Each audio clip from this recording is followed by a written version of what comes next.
കഴിഞ്ഞ ദിവസം തോമസ് ഐസക്കിന്റെ ഒരു പോസ്റ്റ് അതിൽ പറയുകയാണ് മോദിയുടെ ഗ്യാരണ്ടി കോൺഗ്രസ് ആണ് എന്ന്. മനസ്സിലാവുന്നുണ്ടോ? അതായത് മോദിക്ക് ജയിക്കാൻ കോൺഗ്രസിനെ മതി എന്നുള്ളതാണ് CPM ആരോപിക്കുന്ന വിഷയം. ഈ തെരഞ്ഞെടുപ്പിന് തൊട്ട് പ്രഖ്യാപിക്കുന്നതിന് തൊട്ട് മുൻപുള്ള നിങ്ങളുടെ ഈ ദേശീയ നേതാക്കളുടെ കളം മാറ്റങ്ങളാകെ ഇവിടെയും വിഷയമാകും. എന്തിനാണ് കോൺഗ്രസിനെ വോട്ട് ചെയ്ത് അങ്ങ് പറഞ്ഞതുപോലെ ഉറപ്പുള്ള എംപിമാരെ പറഞ്ഞയക്കുന്നത്? BJPക്ക് അനുകൂലമായി കൈപൊക്കാനാണോ എന്ന ചോദ്യത്തിന് നിങ്ങൾക്ക് എന്തുണ്ട് മറുപടി അബിൻ? അതായത് 2-3 കാര്യങ്ങൾക്ക് മറുപടി പറയാനുണ്ട്. അപ്പോൾ അദ്ദേഹം പരീക്ഷ എഴുതാൻ പോകുന്ന കുട്ടിയെക്കുറിച്ചും കോപ്പി അടിച്ചതിനെക്കുറിച്ചൊക്കെ പറഞ്ഞു. കോപ്പി അടിച്ചത് ആരാണ് എന്നും സുപ്രീം കോടതിയുടെ മുമ്പിൽ വന്ന് ആ കോപ്പിയടി തുറന്നു പറഞ്ഞത് ആരാണെന്നും സുപ്രീം കോടതി അത് കയ്യോടെ പൊക്കിയിട്ട് അവിടെ ഉണ്ടായിരുന്ന മേയറെ മാറ്റി പുതിയ മേയറെ വെച്ച ഒരു ദിവസം 2 ദിവസം കഴിഞ്ഞാണ് താങ്കൾ കോപ്പിയടിയെ പറ്റി സംസാരിക്കുന്നതെന്ന കാര്യം താങ്കൾക്ക് ഓർമ്മ വേണം. കാരണം BJPക്കാരൻ പരസ്യമായി കോപ്പി അടിച്ചത് ഈ രാജ്യം മുഴുവൻ CCTVയിലൂടെ കാണുകയും സുപ്രീം കോടതി അത് കണ്ട് റദ്ദാക്കുകയും ചെയ്ത കാര്യങ്ങളെക്കുറിച്ച് തെരഞ്ഞെടുപ്പിനെക്കുറിച്ചൊക്കെ നമുക്ക് അറിയാവുന്ന ദിവസമാണ് ഇപ്പോൾ പറയുന്നത്. പിന്നെ അദ്ദേഹം പറഞ്ഞു ആത്മവിശ്വാസം, ഞാൻ വിവേചന അധികാരത്തെ വെല്ലുവിളിച്ചു എന്നാണ് BJPയുടെ പ്രതിനിധിയും CPMൻ്റെ പ്രതിനിധിയും പറഞ്ഞത്. 400 സീറ്റ് ലഭിച്ച് ഞങ്ങൾ അധികാരത്തിൽ വരും എന്നും പറഞ്ഞ് വലിയ കൊട്ടിഘോഷം നടത്തുമ്പോൾ അത് ആത്മവിശ്വാസവും അമിത ആത്മവിശ്വാസവും ഒക്കെയാണ്. ഞാൻ പറഞ്ഞത് വളരെ കൃത്യമാണ്. ഞങ്ങളുടെ MPമാരുടെ പ്രവർത്തനങ്ങളിൽ ഞങ്ങൾക്ക് പൂർണ്ണമായ ആത്മവിശ്വാസമുണ്ട്.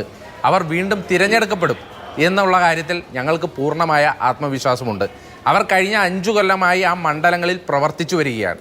ആ 5 കൊല്ലം പ്രവർത്തിച്ച പ്രവർത്തനങ്ങളുമായി ബന്ധപ്പെട്ടുകൊണ്ടുള്ള തിരഞ്ഞെടുപ്പ് പ്രവർത്തനങ്ങൾ ആരംഭിച്ചു കഴിഞ്ഞു. അത് ഇന്നോ ഇന്നലെയോ അല്ല ആരംഭിച്ചത്, അത് മാസങ്ങൾക്ക് മുമ്പേ തിരഞ്ഞെടുപ്പുമായി ബന്ധപ്പെട്ട് അവർ 5 കൊല്ലം ചെയ്ത വികസനത്തിൻ്റെ കാര്യങ്ങളും മറ്റ് കാര്യങ്ങളുമായി ചൂണ്ടിക്കാണിച്ചുകൊണ്ടും മണ്ഡലത്തിലെ സംഘടനാ വിഷയങ്ങളുമായി ബന്ധപ്പെട്ടുകൊണ്ടുള്ള ക്യാമ്പുകളും ഒക്കെയായി ഞങ്ങളുടെ പ്രവർത്തനങ്ങൾ ഓൾറെഡി ആരംഭിച്ചു കഴിഞ്ഞു. അതുകൊണ്ട് ഞങ്ങൾക്ക് ആത്മവിശ്വാസമുണ്ട്.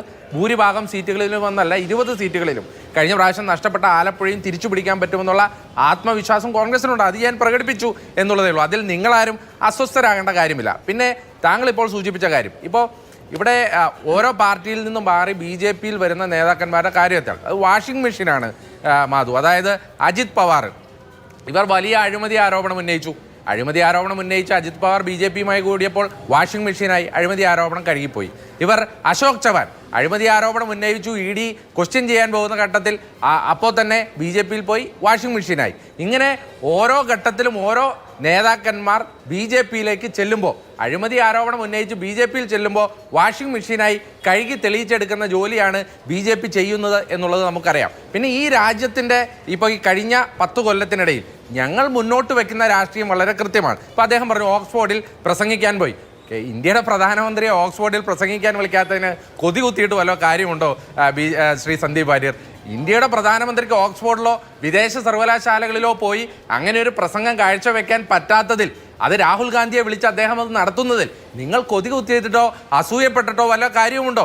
അത് അദ്ദേഹം പോവും. അദ്ദേഹം അടുത്ത ദിവസം തിരിച്ചു വന്ന് തിരഞ്ഞെടുപ്പ് പ്രവർത്തനങ്ങളുമായി അദ്ദേഹം പ്രവർത്തനം ആരംഭിക്കും. അദ്ദേഹം ഭാരത് ജോഡോ യാത്ര കഴിഞ്ഞതിന് ശേഷമാണ് അദ്ദേഹം പോയത്.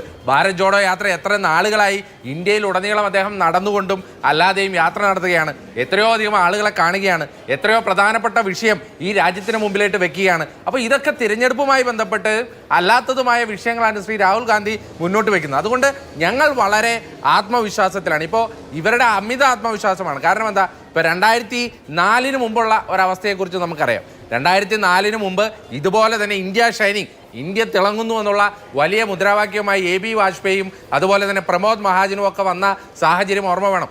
അന്ന് എല്ലാ സർവേകളും, എല്ലാ പത്രമാധ്യമങ്ങളും, എല്ലാ രാഷ്ട്രീയ നിരീക്ഷകരും പറഞ്ഞു അതാ BJP വീണ്ടും അധികാരത്തിലേക്ക് എത്താൻ പോകുന്നു എന്ന്. പക്ഷേ 2004 അധികാരത്തിലെത്തിയപ്പോൾ അത് മൻമോഹൻ സിംഗ് ആയിരുന്നു എന്നുള്ളത് മാത്രമല്ല, ഞങ്ങളൊരു പ്രധാനമന്ത്രി സ്ഥാനാർത്ഥിയെ ഉയർത്തിക്കാണിച്ചല്ല ആ തിരഞ്ഞെടുപ്പിന് പോയത്. അന്ന് ഞങ്ങൾ മൻമോഹൻ സിംഗിനെ പ്രധാനമന്ത്രിയാക്കി. 2009 ഞങ്ങൾ ഉയർന്ന ഭൂരിപക്ഷത്തോടുകൂടി വീണ്ടും ഞങ്ങളുടെ പ്രധാനമന്ത്രിയും ഞങ്ങളുടെ സർക്കാരും വന്നു എന്നുള്ളത് ഇവിടെ ചരിത്രമാണ്. അതുകൊണ്ട് രാഷ്ട്രീയ ചരിത്രങ്ങൾ നിങ്ങൾ പരിശോധിക്കണം. പക്ഷേ ഈ പറയുന്ന ലോക്സഭാ തെരഞ്ഞെടുപ്പിനെ അഭിമുഖീകരിക്കാൻ നിൽക്കുമ്പോൾ നിങ്ങളുടെ ഏറ്റവും വലിയ വെല്ലുവിളി നിങ്ങളുടെ ദേശീയ നേതാക്കൾ, നിങ്ങൾ തോൽപ്പിച്ചത് കോൺഗ്രസിന്റെ മുഖങ്ങളെ തന്നെയാണ്. നിങ്ങളുടെ നേതാക്കൾ നിങ്ങളെ പ്രതിനിധികളായി തിരഞ്ഞെടുക്കുന്ന ജനങ്ങളെ നോക്കി കൊഞ്ഞനം കുത്തുകയാണ്. നിങ്ങൾ ഇവിടെ കേരളത്തിലും കേൾക്കേണ്ടി വരുന്ന ആ പഴി തന്നെയല്ലേ? അതായത് നിങ്ങളിപ്പോൾ പറയുന്നത് കോൺഗ്രസ് ഇപ്പോൾ ഹിമാചൽ പ്രദേശിലെ വിഷയം, ഹിമാചൽ പ്രദേശിൽ സംഘടനാപരമായ വിഷയങ്ങളുണ്ട്, അത് ഞങ്ങൾ പരിഹരിക്കും. ഇതേവരെ അവിടെ രാജ്യസഭാ തെരഞ്ഞെടുപ്പുമായി ബന്ധപ്പെട്ട് വിഷയങ്ങളുണ്ടായി. CRPFൻ്റെ വലിയ രീതിയിലുള്ള എസ്കോട്ടിൽ അവിടെ MLA-മാരെ കൊണ്ടുപോയതായി ബന്ധപ്പെട്ട ആരോപണങ്ങളുണ്ട്. ആ MLA-മാരെ ഭീഷണിപ്പെടുത്തിയതായ ആരോപണങ്ങളുണ്ട്.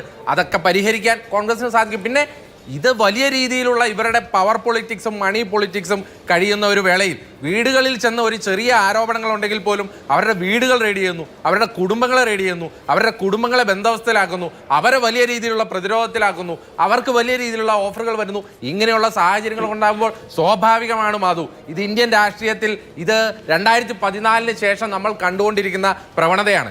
ഇന്റലിജൻസ് ബ്യൂറോയും അതുപോലെ EDയും CBIയും ഒക്കെ ഉപയോഗിച്ചുകൊണ്ട് പ്രതിപക്ഷ കക്ഷികളെ മാത്രം ഇവിടെ വേട്ടയാടുക എന്നുള്ള വലിയ രീതിയിലുള്ള വിഷയങ്ങൾ അത് ഇന്ത്യൻ രാഷ്ട്രീയത്തിൽ നമ്മൾ കണ്ടുകൊണ്ടിരിക്കുകയാണ്. ഒരൊറ്റ കാര്യം കൂടെ ഞാൻ ചൂണ്ടിക്കാണിക്കാം. താങ്കളേതോ തോമസ് ഐസക്കിന്റെ പോസ്റ്റുമായി ബന്ധപ്പെട്ട് എന്തോ കാര്യമൊക്കെ പറഞ്ഞു. ശ്രീ തോമസ് ഐസക് ഇത് പറയേണ്ടിയിരുന്നത് കഴിഞ്ഞ CPM സംസ്ഥാന സമിതിയിലായിരുന്നു. കാരണം പിണറായി വിജയനും അതുപോലെ പ്രധാനമന്ത്രിയുമായിട്ടുള്ള അന്തർധാര എന്താണ് എന്നുള്ളത് ഈ കേരളത്തിന്റെ പൊതുസമൂഹത്തിന് മുഴുവൻ വെളിവാകുന്ന അവസ്ഥയിലാണ് അദ്ദേഹം ഇവിടെ വന്ന് എന്തോ ഗ്യാരണ്ടിയുടെ കാര്യം പറയുന്നത്.